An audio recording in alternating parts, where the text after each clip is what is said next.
10장 16절부터 28절 한 절씩 교독하겠습니다. 그 다섯 왕이 도망하여 막게다의 굴에 숨었더니 어떤 사람이 여호수아에게 구하여 이르되 막게다의 굴에 그 다섯 왕들이 숨은 것을 발견하였나이다 하니 여호수아가 이르되 굴 어귀에 큰 돌을 굴려 막고 사람을 그 곁에 두어 그들을 지키게 하고 너희는 지체하지 말고 너희 대적의 뒤를 따라가 그 후군을 쳐서 그들이 자기들의 성읍에 들어가지 못하게 하라. 너희 하나님 여호와께서 그들을 너희 손에 넘겨 주셨느니라 하고 여호수아와 이스라엘 자손이 그들을 크게 살육하여 거의 멸하였고 그 남은 몇 사람은 견고한 성들로 들어간 고로 모든 백성이 평안히 막게다 진영으로 돌아와 여호수아에게 이르렀더니 혀를 놀려 이스라엘 자손을 대적하는 자가 없었더라. 그때에 여호수아가 이르되 굴 어귀를 열고 그 굴에서 그 다섯 왕들을 내게로 끌어내라 하매 그들이 그대로 하여 그 다섯 왕들 곧 예루살렘 왕과 헤브론 왕과 야르뭇 왕과 라기스 왕과 에글롯 왕을 굴에서 그에게로 끌어내니라. 그 왕들을 여호수아에게로 끌어내매 여호수아가 이스라엘 모든 사람을 부르고 자기와 함께 갔던 지휘관들에게 이르되 가까이 와서 이 왕들의 목을 발로 밟으라 하매 그들이 가까이 가서 그들의 목을 밟으매 여호수아가 그들에게 이르되 두려워하지 말며 놀라지 말고 강하고 담대하라. 너희가 맞서서 싸우는 모든 대적에게 여호와께서 다 이와 같이 하시리라 하고 그 후에 여호수아가 그 왕들을 쳐 죽여 다섯 나무에 매달고 저녁까지 나무에 달린 채로 두었다가 해질 때에 여호수아가 명령하매 그들의 시체를 나무에서 내려 그들이 숨었던 굴 안에 던지고 굴 어귀를 큰 돌로 막았더니 오늘까지 그대로 있더라. 함께 보겠습니다. 그날에 여호수아가 막게다를 취하고 칼날로 그 성읍과 왕을 쳐서 그 성읍과 그 중에 있는 모든 사람을 진멸하여 바치고 한 사람도 남기지 아니하였으니 막게다 왕에게 행한 것이 여리고 왕에게 행한 것과 같았더라. 살아계신 하나님의 말씀입니다. 아멘.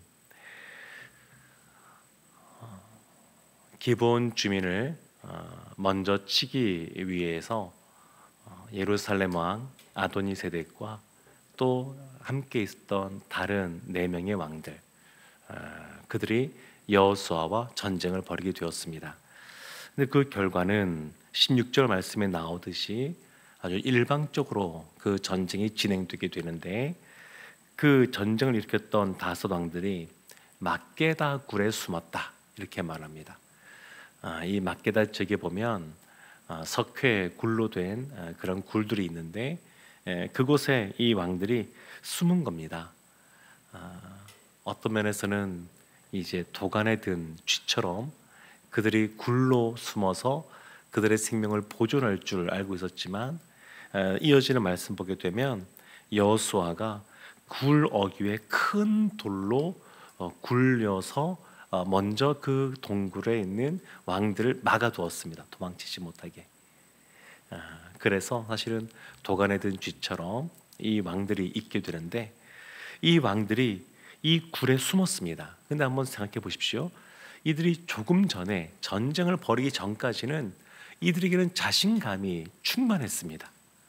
자신들의 이 다섯 왕들이 연합하여서 기브온 주민을 먼저 치고 그 다음에 이스라엘을 치고 이런 것에 대해서 계획을 세우면서 그들의 여러 가지 갖고 있는 군인의 숫자라든지 무기라든지 그 지역을 잘 알고 있는 상황이라든지 여러 가지 전략적으로 판단했을 때 그들이 훨씬 유리하고 우위에 있다 이런 판단이 들었으니까 전쟁을 벌이지 않았겠습니까? 근데 그런 상황에서 그들이 전쟁을 벌였는데 결과는 어떻게 되었느냐? 그들이 패하여 굴 속에 갇히게 되었다는 겁니다. 이것은 오늘날도 마찬가지인 것 같습니다. 오늘날도 우리가 새해를 맞이하여서 또 이 세상 가운데 여러 가지 계획들을 세우고 또 목표들을 세우고 또 기대감들을 가지고 살아가지만 이 세상이 믿는 사람들을 사실 그냥 가만두지 않습니다. 하나님 앞에 더 믿음으로 반응하고 하나님 앞에 하나님 말씀에 순종하며 하나님을 기쁘게 드리는 삶을 살려고 애쓰고 노력하는 사람, 그런 사람은 사단이 가만두질 않습니다. 그래서 어떤 면에서 보면 이 영적인 공격도 거대해 보이고 또 그것이 아니어도 세상에 돌아가는 이 시스템과 또 여러 가지 구조적인 그런 상황들을 보게 되면 우리가 감당할 수 있을까? 이런 생각이 들 만큼 거대해 보일 수도 있습니다. 그러나 그 결과는 분명합니다.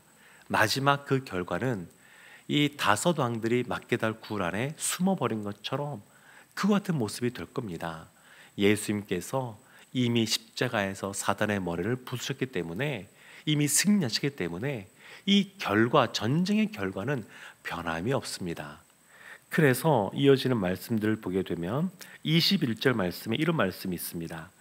이제 전쟁을 계속해서 진행하면서 그들을 거의 살육하고 전멸한 다음에 21절 말씀에 하반절에 그들이 여호수아에게 이르렀더니 혀를 놀려 이스라엘 자손을 대적하는 자가 없었더라. 혀를 놀려서 이스라엘을 대적하는 자, 이것은 단순히 이 다섯 연합군들만 이야기하는 것이 아닙니다. 그 성에 있는 사람만 말하는 것이 아닙니다. 그 주변에 있는 사람들도 말하고 있는 겁니다. 이 다섯 왕과 더불어서, 연합군과 더불어서 이 이스라엘의 전쟁을 벌이게 되었는데, 하나님이 이 이스라엘과 함께 싸우시고 하나님이 승리케 해주시고 이 전쟁이 팽팽한 것도 아니고 압도적으로 진행된 걸 보면서 사람들이 혀로서 이스라엘을 그동안 비난하기도 하고 조롱하기도 했었지만 그런 것들이 이제 멈춰지게 된 겁니다. 출애굽기 말씀을 보게 되면 이스라엘이 애굽에서 나올 때에 마지막 10번째 재앙이 임할 때 이스라엘에 있는 개들도 조용하게 되었다, 이런 표현들이 나오거든요.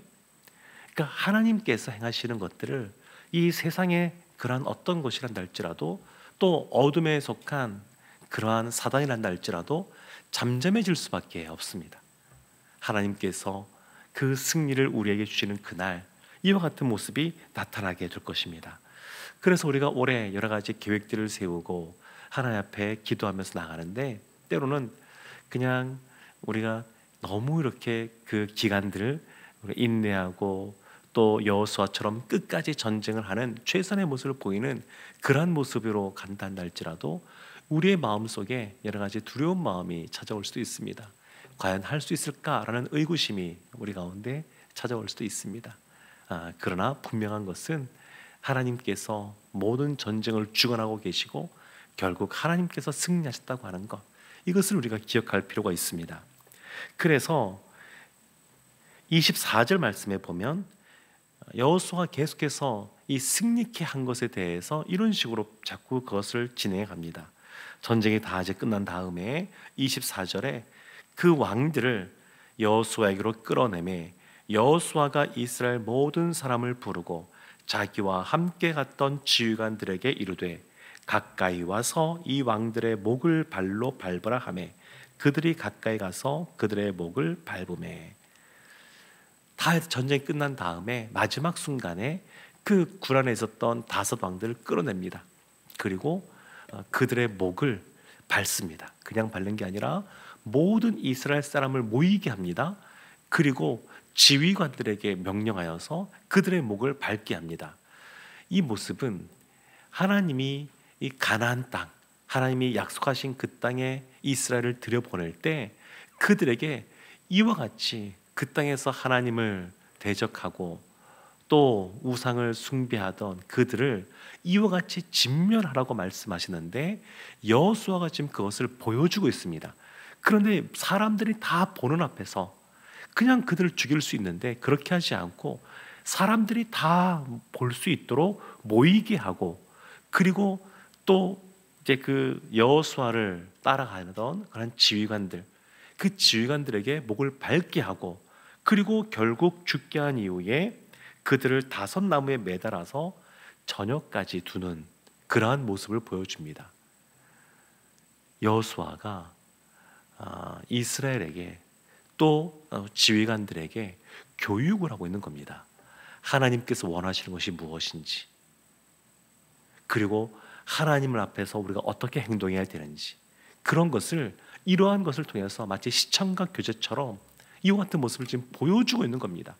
어떻게 하나님 앞에 있어야 되는가, 거룩한 백성으로서 하나님 땅에서 거주해야 될 것에 대해서 지금 알려주고 있습니다. 여호수아를 보면 참 하나님의 승리에 대한 약속이 이미 분명하게 주어진 상태에서도 정말 열심히 자신에게 주어진 일들을 감당한 사람입니다. 달과 해가 멈추어지기를 간구했고 힘이 지나도록 전쟁을 수행했습니다. 그뿐만 아니라 생각해 보십시오. 지금 지휘관이라고 하는 그 우두머리라고 할 수 있는 그 다섯 왕이 굴에 갇혔습니다. 전쟁이라고 하는 것은 고대에는 특히나 더 그와 같이 왕으로 있는 사람을 사로잡거나 죽이면 전쟁이 완전히 끝납니다. 그러니까 지금 전쟁을 빨리 끝낼 수 있습니다.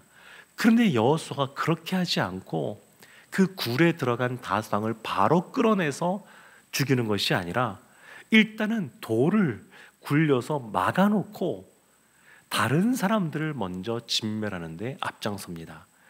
그래서 18절 19절 말씀을 보게 되면 그들을 이제 그 굴로 막고 사람들을 일부 두어서 지키게 한 다음에 19절 말씀에 너희는 지체하지 말고 너희 대적의 뒤를 따라가 그 후군을 쳐서 그들이 자기들의 성읍에 들어가지 못하게 하라. 너희 하나님 여호와께서 그들을 너희 손에 넘겨주셨느니라. 그러니까 여호수아는 끝까지 본인이 할 수 있는 데까지 최선을 다하고 있습니다.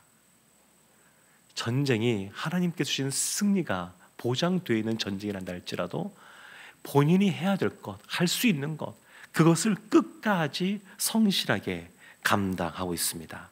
사랑하는 성도 여러분, 그래서 여호수아가 이스라엘에게 계속해서 알려주고 싶은 것이 있는데 그것이 25절에 있는 말씀입니다. 여호수아가 그들에게 이르되 두려워하지 말며 놀라지 말고 강하고 담대하라. 너희가 맞서 싸우는 모든 대적에게 여호와께서 다 이와 같이 하시리라.